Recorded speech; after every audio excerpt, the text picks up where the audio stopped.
Hey, what's up studs? Ryan here, or MandRproductions, and today I wanted to talk about a topic that I thought was a pretty hot one. A lot of people are going around saying that, oh, every year there's too many remakes for LEGO Star Wars, it's just remakes, and there's a lot of remake hate going around. And in this video I wanted to address that. I wanted to ask the question, are too many LEGO Star Wars 2020 sets, at least of the January wave that we know of now, it's 11 sets, are too many of them remakes? And I think that's a completely valid question to ask, and that's a question I am going to attempt to answer in this video. If you guys do enjoy this style of commentary video, make sure you leave a like on it, and if you have anything to add to the discussion, you can leave in the comments section down below. So we're going to go through all 11 sets here. First up, the Resistance Y-Wing Microfighter. Yes, this is a remake of the 2017 Y-Wing Microfighter, which was in yellow. As far as the build goes, it is not too much different. They are obviously very, very similar builds. They even have the flick-fire missiles on top still. Like,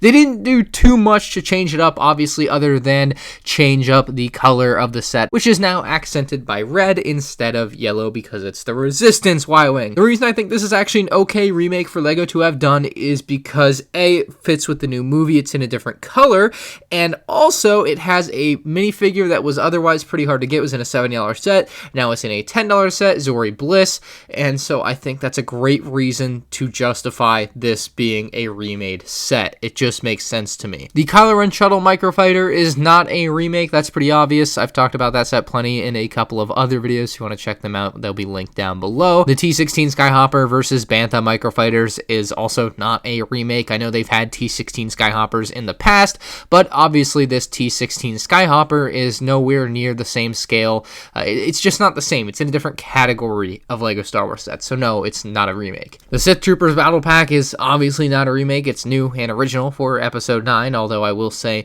that the vehicle in there is inspired by the Snowspeeder. It's obviously not a remake of the Snowspeeder. The Mandalorian Battle Pack might be one of the best remakes in a while. I think the public opinion of this set is going to be very, very good. Now, I'm recording this before the images are public, so just to cover myself, I don't know what the actual public perception of this set is, but I will say my personal reaction to having seen this is that it is a very interesting remake. They've taken the 2011 Mandalorian Battle Pack and they've applied a lot of the same ideas here. We have a speeder bike, which is the exact same, well, it's not the exact same design, but it's based off the same design of speeder bike, just in a different color. It's got some different build techniques, and they've added stud shooters onto it. It's a little beefier, I think is the best word for that. I also like the color change that they applied to it. They gave it a little bit of that dark tan, which is a really great LEGO color. And then as far as like the turret build, it's less of a turret and more of an area where you can place a stud shooting blaster of one of the Mandalorians. There's just a little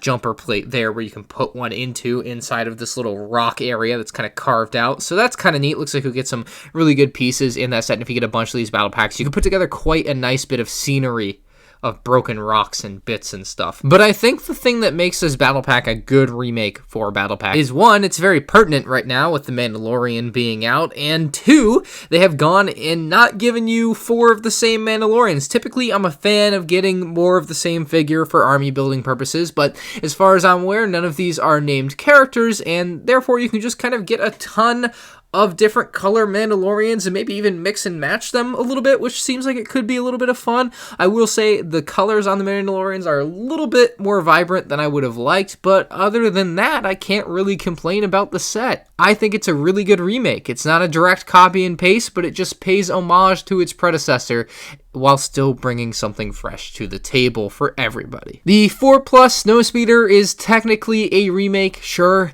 However, it's the first of its kind in the 4+ Juniors category of LEGO Star Wars sets, so is it really a remake? Not really. The Duel on Mustafar remake is definitely a step down from the OG as far as the size and scale goes. It fails to deliver for a lot of people, but still does provide the battle that I think a lot of people want to be able to create. I mean, obviously a lot of people want the high ground, but this isn't too bad for a remake of the original Star Wars Episode 3 set from 2005, the Ultimate Lightsaber Duel. It's got both the figures that you absolutely have to have, and and it's got just enough scenery to pass. I mean, it's not a great remake. Obviously, I think a lot of people wish LEGO had gone bigger with this, but I think everybody had already known and accepted that this was going to be a smaller set. So even though we're a little bit disappointed with that, I think a lot of people had already accepted that that was going to be the case, and here we are. Not a terrible remake, I would say, especially because they dropped the price. However, a lot of people would have rather paid more for something bigger and better. The Obi Wans Hut is a new set, although it does kind of remind me of the Mos Eisley Cantina sets, to be honest. It's probably just that big spherical bit that goes on top that makes me so reminiscent of like the 2014 Mos Eisley Cantina set for whatever reason. Just that piece forever will be attached to that set for me. But other than that, it's an original set. It's the first of its kind based off Obi Wan's Hut from Star Wars Episode 4. The Luke's Landspeeder isn't an inherently bad LEGO set, but it is a remake, and it's a remake of a set that had been on shelves less than 12 months ago, and the problem with that is LEGO just didn't wait long enough to release this set. They marked it up essentially 50%, and while the design of it is different, yes, they've definitely changed some things with this Luke's Landspeeder. People aren't going to care about that. They look at the fact that there was a Luke's Landspeeder 2 years ago, and myself included wonder why the hell didn't LEGO wait like another year to release this? Another 2 years. Give it some time. Let it breathe. Let the old Luke's Landspeeder gain a little value, I guess, on the secondary market. Make it a little bit more wanted by the community. And LEGO didn't do that. They just released another one. Why not just keep the other one on shelves for 5 years if you want to do that? I don't get it, but here we are. They made it $10 more expensive, and they took away a minifigure, and that's the way most people are going to look at and remember this set. The Sith TIE Fighter is a new set for 2020. It looks dope, but it does hurt the wallet. $80 is expensive. But no, it is not a remake, so we don't really have to talk about that for the purposes of this video. And finally, the last set of the 11 sets for 2020 for LEGO Star Wars. We have the Poes XWing Fighter, and this is a remake. We've had Poes XWing in 2015 with the orange and black color scheme, was $80. And then we had the Resistance X-Wing in the summer of 2016 that was gray and blue. It was also $80.